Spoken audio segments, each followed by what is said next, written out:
여러분 안녕하십니까? 광주 MBC 뉴스데스크입니다. 시민들을 위해 마련된 공공체육시설이 극심한 적자 상태로 돌아서면서 임금 체불까지 이어지고 있습니다.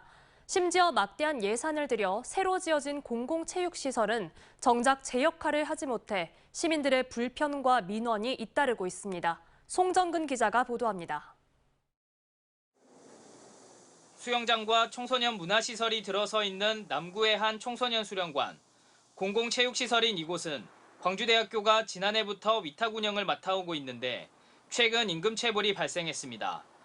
수련관 수영장 강사와 청소용역 등 30여 명이 지난 3월과 4월 두 달치 임금인 6천여만 원을 제때 받지 못했고 특히 이 과정에서 세금 체납 문제까지 불거졌습니다. 결국 남구청은 보조금 예산을 세워 지난 5월 임금을 지불했습니다. 그 당시 그 임금 체불건에 대해서 그 당사자 인건비 부족분을 충당할 수 있도록 구 보조금 예산의 범위 내에서 2개월분을 인건비 지급 완료하였습니다. 어쩌다 공공체육시설에서 임금체불까지 발생하게 됐을까? 코로나19 이후 이용객이 400명 가까이 줄어들었기 때문입니다. 여기에다 갈수록 늘어나는 시설 유지비와 주변에 경쟁 수영시설까지 생기면서 수익은 올해 초부터 급격히 악화됐습니다. 이 때문에 공공체육시설 운영체계를 완전히 뜯어고치거나 요금을 인상해야 한다는 주장이 제기됐습니다. 남구의 어떤 수요, 청소년들의 어떤 그 생각 이런 거에 대한 것은 반성을 해봐야 되고요. 어떤 분석이 필요하다고 봅니다. 그리고 이 수영장을 유지함에 있어서의 어떤 기능 보강비나 그 다른 운영비나 이런 것도 분석을 다시 한번 해봐야 되고요. 이뿐만이 아닙니다. 100억 원이 넘는 예산을 투입해 체육시설을 새로 짓고도 막상 문을 열어보니 시설이 열악한 곳도 있습니다. 지난 4월 문을 연 광주상무 국민체육센터는 이용객 대비 수영장 라커룸 부족과 헬스장 불편 등 민원이 잇따라 제기됐습니다. 설계 당시부터 민원이 꾸준히 제기됐지만 이를 무시하고 공사를 그대로 추진해 빚어진 일입니다. 결국 예산 1억 원을 또 투입해 리모델링을 마치고 나서야 지난달 말 완전 개장했습니다. 사물함이 좁아가지고요. 옷갈아입고 벗고 하는 데가 좁아갖고 불편했는데 한꺼번에 막 한 50명이 아쿠아가 들어오고 막 정신이. 이번 달에 문을 열 예정인 무등경기장 지하주차장도 장마철 강수량을 잘못 계산해 물이 새는 등 부실공사 의혹이 제기돼 개장을 한 달 미뤘습니다. 시민들을 위해 마련된 공공체육시설 등이 적자와 탁상행정으로 오히려 시민들의 불편을 가중시키고 있습니다. MBC 뉴스 송정근입니다.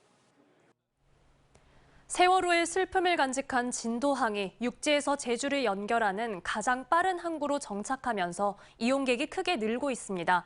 그러나 진도항 배후 부지에 준공이 지연되면서 서남권 물류항으로 성장하는 데는 한계를 보이고 있습니다. 신광하 기자가 보도합니다.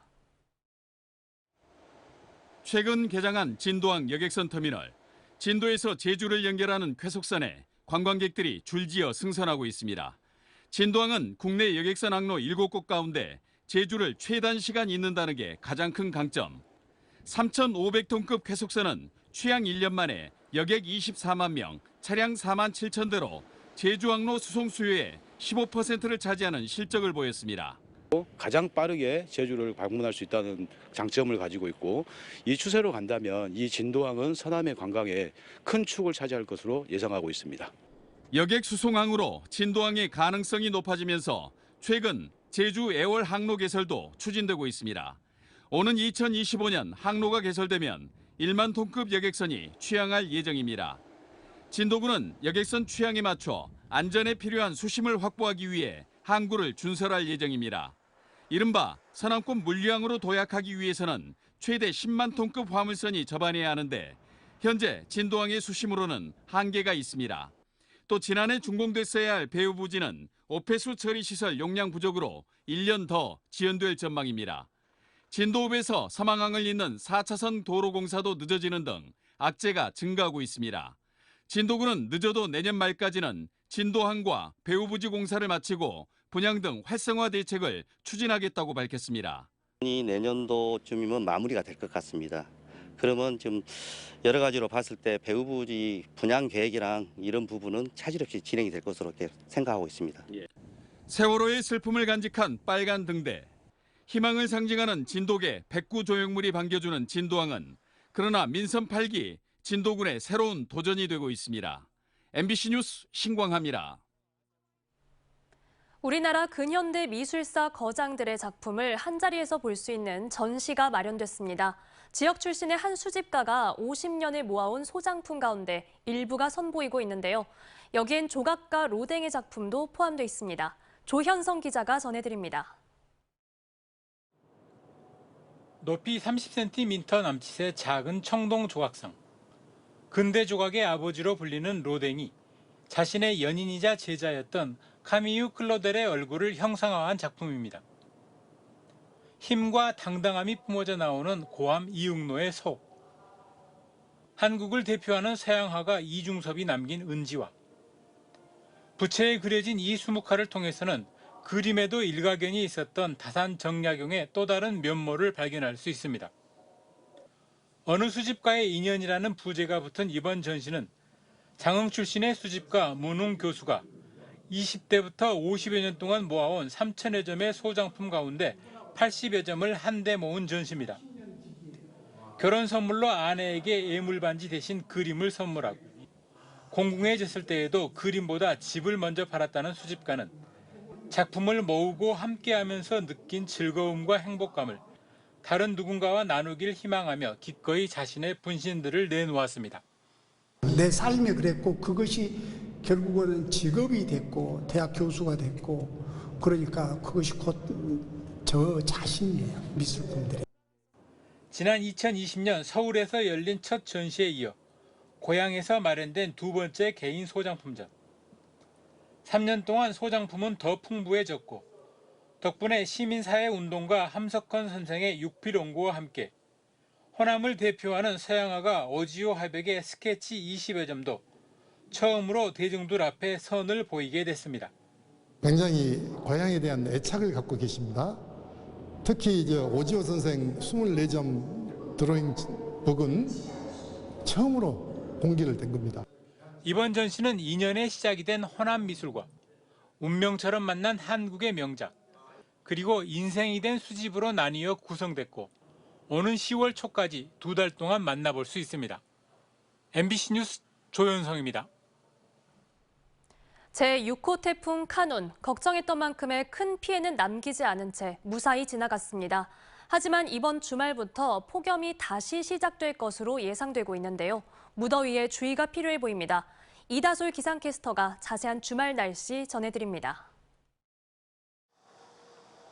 6,000평에 달하는 넓은 정원에 몽글몽글 하얀 수국꽃이 만개했습니다. 마치 한여름에 흰눈이 내려 쌓인 듯 이국적인 풍경이 장관입니다. 제6호 태풍 카눈이 지나고 되찾은 맑은 날씨에 시민들이 유럽 수국 축제를 찾았습니다.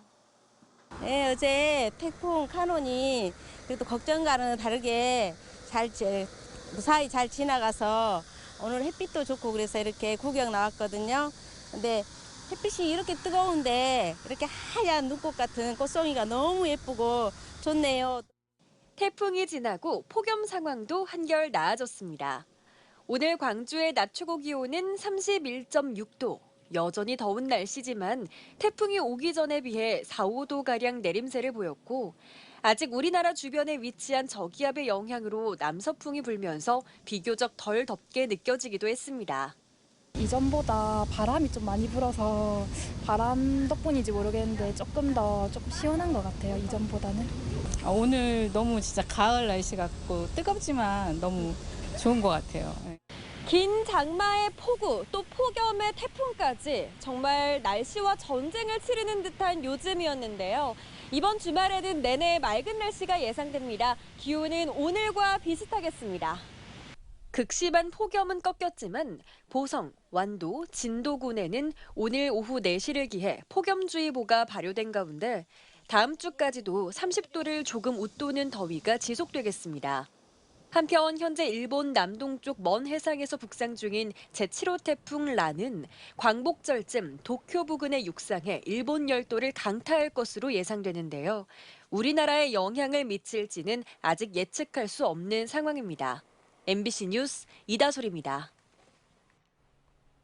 오늘 오전 10시 50분쯤 광주 북구 문흥동의 한 편도 3차로 도로에서 깊이 50cm, 지름 80cm짜리 땅꺼짐이 발생했습니다.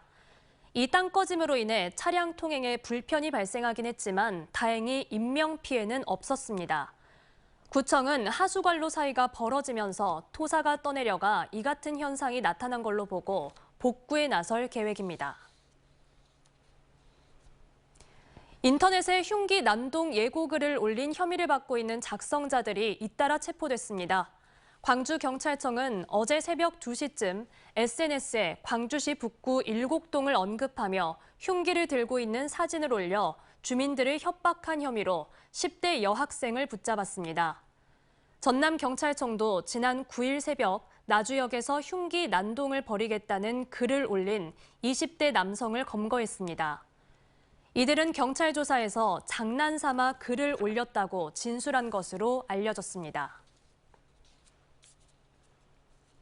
어제 저녁 8시쯤 광주시 서구 농성동의 한 8차선 도로에서 자전거를 타고 도로를 건너던 70대 남성이 승용차에 치여 병원으로 옮겨졌지만 숨졌습니다. 경찰은 승용차 운전자가 자전거를 타고 가던 70대 노인을 미처 발견하지 못해 사고를 낸 게 아닌가 보고 정확한 사고 경위를 조사하고 있습니다. 5월 어머니집 관장에게 성적 수치심을 유발하는 문자 메시지 등을 수십 차례 보낸 5.18 공법단체 회원이 재판에 넘겨졌습니다. 광주지검 여성아동범죄조사부는 5월 어머니집 관장에게 올해 1월 하루 동안 44회에 걸쳐 성적 수치심을 유발하는 문자 메시지 등을 전송한 혐의로 60대 5.18 부상자회 회원을 불구속 기소했습니다. 이 회원은 경찰 조사 당시 5월 어머니집 관장이 자신을 비판하는 글을 5.18 단체 대화방에 올리자 화가 나서 이런 행동을 했다고 진술한 바 있습니다.